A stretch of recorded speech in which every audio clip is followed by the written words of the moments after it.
મારો જે વિરોધ મારા ઘરમાંથી જો શરૂ થશે તો સમાજ આખો વિરોધમાં જશે.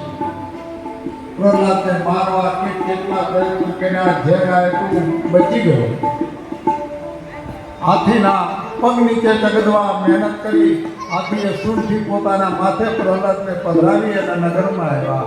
પર્વતની ટોચ ઉપરથી પછાડ્યા તો પણ પ્રહલાદ બચી ગયા. વિચાર કર્યો હવે શું કરવું. ભાગવતકારે નથી લખ્યું પણ લોક સાહિત્યકારો કહે છે કે એક એની બહેન રાક્ષસી બહેન હતી હોલિકા. એને કહ્યું ભાઈ ઉપાય સાવ સહેલો છે. શું? બ્રહ્માએ મને અમર વસ્ત્રની ચૂંદડી આપી છે, એ ન ફાટે, ન તૂટે, ન મેલી થાય કે ન બળે. એ વસ્ત્ર પહેરી હું અગ્નિમાં બેસું, પ્રહલાદને મારા ખોળામાં લઉં. બસ અગ્નિ લગાડો, હું બચી જઈશ, પ્રહલાદ મરી જશે. ઉપાય સારો લાગ્યો. ફાગણ સુદ પૂર્ણિમાનો દિવસ નક્કી કર્યો. હોલિકા આવી ખોળામાં પ્રહલાદને લીધા. પોતે અમર વસ્ત્રની અમર ચૂંદડી ઓઢી છે. અગ્નિ લગાડ્યો. ભગવાને 49 વાયુ દેવતાને પ્રેરણા કરી. અગ્નિ લાગતા પવન ફૂંકાવા લાગ્યો અને અગ્નિની જ્વાળાઓ આકાશમાં પહોંચવા માંડી. પવનના કારણે રેશમી વસ્ત્ર હોલિકાનું નીચે ખસવા માંડ્યું. ત્યાંથી મારે એક હાથે પ્રહલાદને પકડે, બીજી બાજુ આજે ત્યાંથી પકડે અને એક હાથે પકડી રાખે પ્રહલાદને, પણ પાછળના વસ્ત્રમાં અવાગ રાણી છત્રી આકાર બન્યું. પાછળ પીઠનો ભાગ દાજવા માંડ્યો. વ્યાકુળતામાં પ્રહલાદને ધક્કો માર્યો. પ્રહલાદને ધક્કો મારતા જ પોતે ઓઢેલું વસ્ત્ર પ્રહલાદની આજુબાજુમાં વીંટળાઈ ગયું. અંગ ખુલ્લું થયું. હોલિકા દાજવા માંડી. બચાવો બચાવો બોલવા માંડી. બહાર પડઘમ લઈ ઢોલ ત્રાસા શરણાઈઓ લઈને દૈત્યો ઊભા છે. એને અવાજ સાંભળ્યો. એને થયું કે પ્રહલાદ બળે છે. પાંડા બોલવા દ્યો દ્યો, ટીપો ટીપો, પાંડા ઢોલ ટીપા. પણ એને ક્યાં ખબર છે કોણ બળે. થોડી વાર થઈ અને અગ્નિ બોલવાયો એટલે દોડતા દૈત્યો અગ્નિને પાંડા એક બાજુ કરવા. ત્યાં તો રેશમી વસ્ત્રમાં લપેટાયેલા પ્રહલાદજી જોયા. વસ્ત્ર ખેંચ્યું અને પ્રહલાદ નારાયણ નારાયણ બોલતા ઉભા થયા. એના દૈત્યોએ મોઢાના તેજ ઉડી ગયા. કારણ કે પ્રહલાદને જોયો. બેન તો નીકળ્યા નહીં. એમને પૂછવાની જરૂરત નથી કે બેન કરીને ભસ્મ. પણ રાજાના બેન પડ્યા એટલે દૈત્યોએ મોઢા ઉપર વેશ કાજળ લગાડી, માથામાં કાદો પીડ્યા, ફાટેલા વસ્ત્ર પહેર્યા, અંગ ઉપર વેશ કાજળ લગાડી શોક મનાવ્યો. અને ભગવાનનો ભક્ત પ્રહલાદ ઉગરી ગયા, બચી ગયા. એટલે ભક્ત જનોએ મંદિરમાં ફૂલ કેસુડાના રંગો તૈયાર કરી ફૂલડોકનો ઉત્સવ મનાવ્યો છે. આ રીતે પણ પ્રહલાદ બચી ગયા. હિરણ્યકશ્યપુએ વિચાર કર્યો કે હવે આને હું મારું ધ્વજ. એક વખત પ્રહલાદને બોલાવીને કહ્યું, પ્રહલાદ હજી સમય છે, તમે જેનું નામ લો છો તું એને છોડી દે. પ્રહલાદ કહે છે, પિતાજી હું પણ એ જ કહું છું કે હજી પણ સમય છે. હું જેનું નામ લઉં છું એનું નામ લેવાનું તમે શરૂ કરી દો. મૂર્ખ, તું મને શિખામણ આપે છે, તું વિચારે છે તો હું કોણ છું? कठिन तपस्या करके मैंने भर ब्रह्मास्त्र पाया है। मैं कठिन तप करी ब्रह्मा पासेથી અજર અમર ગુણોનું વરદાન લઈ લીધું છે। આ દૃષ્ટિમાં મને કોઈ મારી ન શકે। હસતા પ્રહલાદ કહે છે, પિતાજી વરદાન આપનાર દેવની પરિસ્થિતિ તો વિચારો। તમને વરદાન આપનાર બ્રહ્મા પણ જ્યારે પ્રલય કાળ આવે ત્યારે એને વિદાય થવું પડે છે। તો વરદાન આપનારે બ્રહ્મા જો કાયમ ન રહેતા હોય તો પિતા તમે કઈ રીતે કાયમ રહો? मत कर गर्व गुमान पिताजी, नश्वर तन धन सारे है। आ बधु अभिमान छोड़ो, आ बधु नाशवंत छे। मारा प्रभुना चरण शरण स्वीकारो ए शाश्वत है। मने मने ये तो कहे तू आ कोना बळथी बधु बोले छे? प्रहलाद के भक्तन को बल हरि नाम, हमारे निर्बल के बलराम।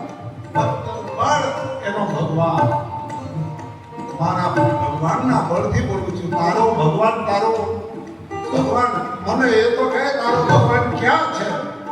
હસતા પ્રહલાદ કે એમ ન પૂછાય પિતાજી, મને પેલા એવી કોઈ પણ જગ્યા બતાવો જ્યાં મારો ભગવાન ન હોય, પછી હું બતાવું કે મારો ભગવાન ક્યાં છે। હરિ વ્યાપક સર્વત્ર સમાના, પ્રેમ તે પ્રગટ હોઈને प्रहलाद કહે છે, મોહ મે તો મે ખંભ ઘોડ મે વ્યાપક જગદાધારા હે। મોહ મે તો મે ખંભ ઘોડ મે વ્યાપક જગદાધારા। જાત જાતની વાત પણ વિષ્ણુપતિનો વ્યાપ છે। જાત જાતની વાત પણ વિષ્ણુપતિનો વ્યાપ છે। પિતાજી મારામાં તમારામાં સાવર જંગમ જ્યાં જુઓ ત્યાં મારો ભગવાન છે। અરે ત્યાં સુધી પ્રહલાદ કે પિતાજી મને તમારામાં મારો ભગવાન દેખાય છે, તમને મારામાં નથી દેખાતો? મારો ભગવાન બધે છે। આજ પ્રભુની સર્વ વ્યાપકતા સિદ્ધ કરવા માટે પ્રહલાદજી પ્રયત્ન કરે બધે છે। એમ કહ્યું ત્યારે હિરણ્યકશ્યપુ સભાનો સ્તંભ બતાવે છે। ભાગવતકાર એમ કહે છે સભાનો સ્તંભ બતાવે, અને લોક સાહિત્યકારો એમ કહે કે એ વખતે પ્રહલાદને તપાવેલા લોઢાનો સ્તંભ બતાવે। સ્તંભ તો છે, ભાગવતકારના મતે સભાનો સ્તંભ, લોક સાહિત્યકારો કે તપાવેલા લોઢાના સ્તંભ બતાવે। પણ કોઈ સ્તંભની સામે જોયા વગર પ્રહલાદ કે જેટલી વાર પૂછો એટલી વાર એક જ જવાબ છે, તો મે મોહ મે ખંભ ઘોડ મે વ્યાપક જગદાધારા હે। તો મે મોહ મે ખંભ ઘોડ મે મારામાં બધે છે તો દેખાતો કેમ નથી? બોલી સભાના સ્તંભની પાસે હિરણ્યકશ્યપુ આવ્યો અને લોક સાહિત્યકારો કહે છે કે પ્રહલાદને જ્યારે પ્રહલાદે કહ્યું મારો ભગવાન બધે છે, તો આ તપાવેલા લોઢાના સ્તંભમાં છે એમ પૂછ્યું।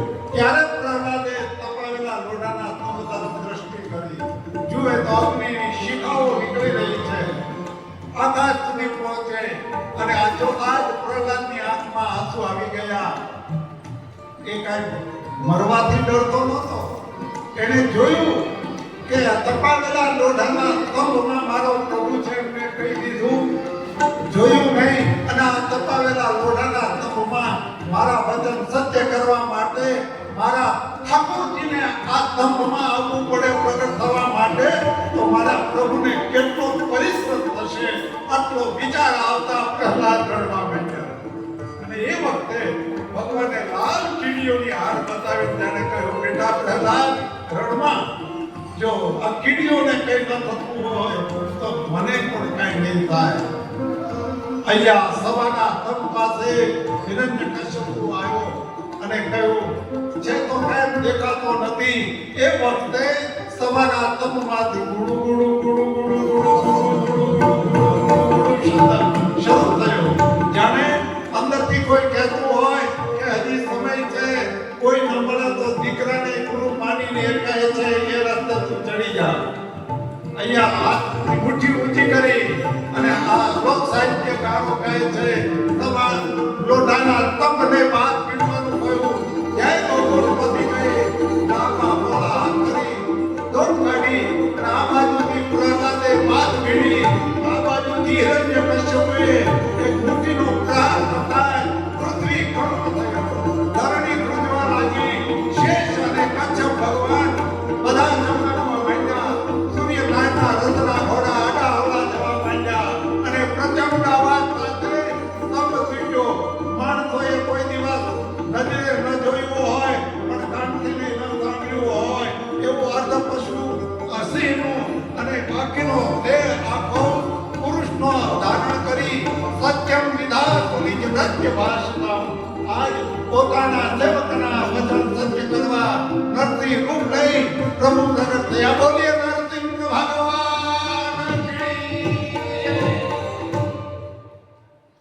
નરસિંહ રૂપે પ્રભુને પ્રગટ થયેલા જોયા. તલવાર કાઢી હિરણ્યકશ્યપુ મારવા ગયો. તલવાર વાળો હાથ પકડી વળ દેતા તલવાર નીચે પડી.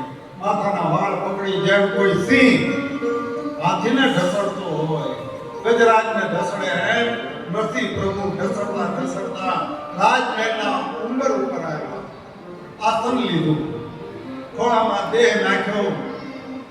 આંખમાંથી નેત્રમાંથી ક્રોધનો અગ્નિ વરસે છે અને એ વખતે ભગવાને ક્રોધમાં પાપી દૈત્યની પેટ અને છાતી ચીરી ભગવાને આતરડા કાઢ્યા. પ્રભુ વનમાલી છે પણ આજ આંતરમાલી વિના છે. પોતાના કંઠમાં આરોપિત કર્યા અને જ્યારે પ્રભુનું આ સ્વરૂપ જોયું હિરણ્યકશ્યપુનો વધ થયો જાણ્યું આકાશ માર્ગમાં દેવતાઓ આચ્છાદિત બન્યા છે.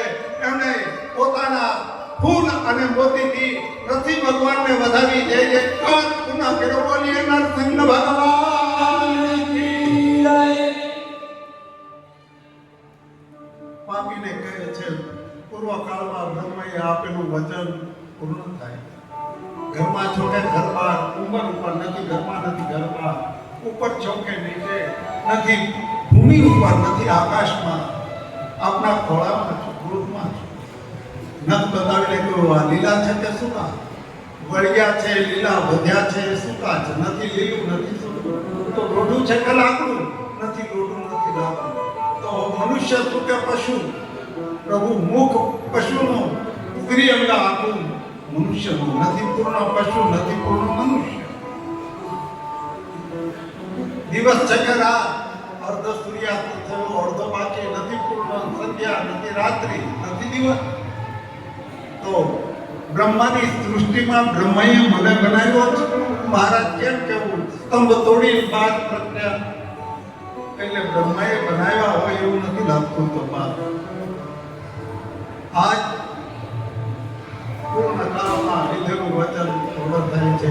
નરસિંહ પ્રભુએ ઉંબર ઉપર આસન લીધું એટલે નવા ઘરમાં પ્રવેશ વખતે અમારા બ્રાહ્મણ દેવતાઓ તમારા પાસે ઉંબરનું પૂજન કરાવે છે. કાયમ ઉંબર પૂજવો જોઈએ. ત્યાં છે અસુરાંતક ચક્ર, નરસિંહ પ્રભુનું આસન છે, એને રોજ તમારે પૂજન કરવા જોઈએ. એટલે આસુરી તત્વ તમારા ઘરમાં પ્રવેશ ન કરી શકે. એટલા માટે ઉંબરનું પૂજન છે. નિષ્પ્રાણ દેહ એક બાજુ છે. પ્રભુના કેશવરાજના વાળ ઉભા થયા છે. હાથમાંથી ક્રોધનો અગ્નિ છે. દેવતાઓ અરે ખુદ લક્ષ્મી દેવી પણ ગભરાયા. બધાએ લક્ષ્મી દેવીને કહ્યું પ્રભુને કહો શાંત થાય. જોકે પ્રભુ તો શાંત જ છે. એટલે તો શાંતાકારમ ભુજગશયનમ આપણે બોલીએ છીએ. સર્પોની શૈયામાં જે શાંત રહી શકે એને કેમ અશાંત કહેવાય? એને કોઈ વસ્તુ અશાંત ન કરી શકે. પ્રભુ શાંત જ છે. પણ શાંત પ્રભુ ક્યારેક ભક્ત કાજે અશાંત બને ત્યારે અશાંત પ્રભુને શાંત કરવા માટે પ્રશાંત ભક્તો જ પ્રાર્થના કરી શકે. લક્ષ્મીએ કહ્યું પહેલી વાર આવું સ્વરૂપ જોઉં છું.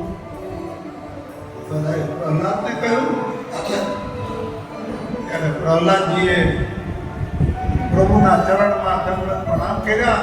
નરસિંહ પ્રભુએ બાળ ભક્ત પ્રહલાદને નિજ ગોદમાં પધરાવ્યા. ભાગવતકારે લખ્યું છે કે મુખ પશુનું છે એટલે જેમ પશુ રીજે ત્યારે જીભથી અંગ ચાટે એમ નથી પ્રભુએ પોતાની રસના જીભથી બાળકનું અંગ ચાલે છે. કહો કે રસ નાગરે પોતાની રસનાના રસમાં બાળ ભક્તને અભિપ્લુપ્ત કરી દીધો, વિંજાવી દીધો છે. પ્રહલાદે ભગવાનને વંદન કરીને કહ્યું, પ્રભુ શાંત થાઓ.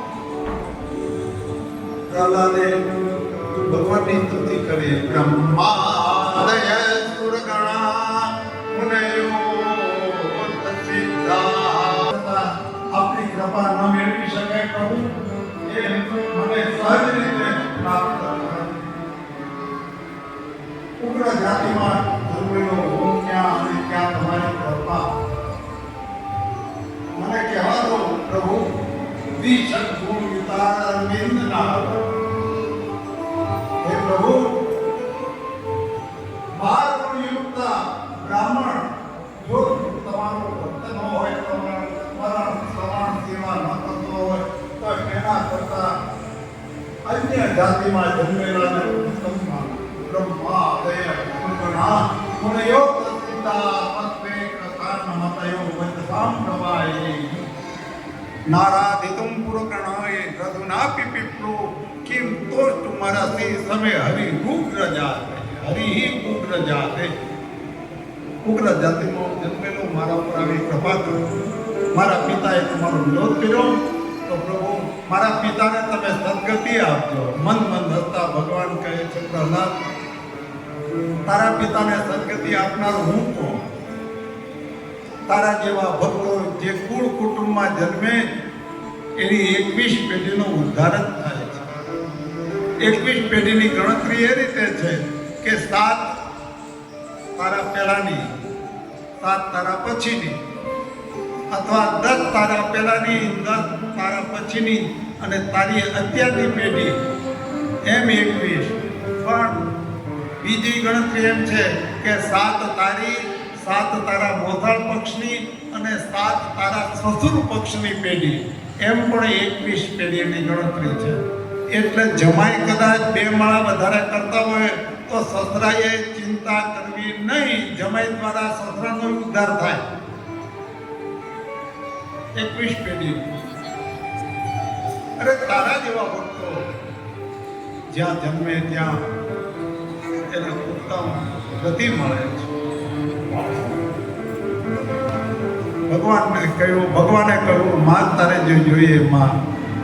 પ્રહલાદ કે નહીં, માગવાની ઈચ્છા બિલકુલ નથી.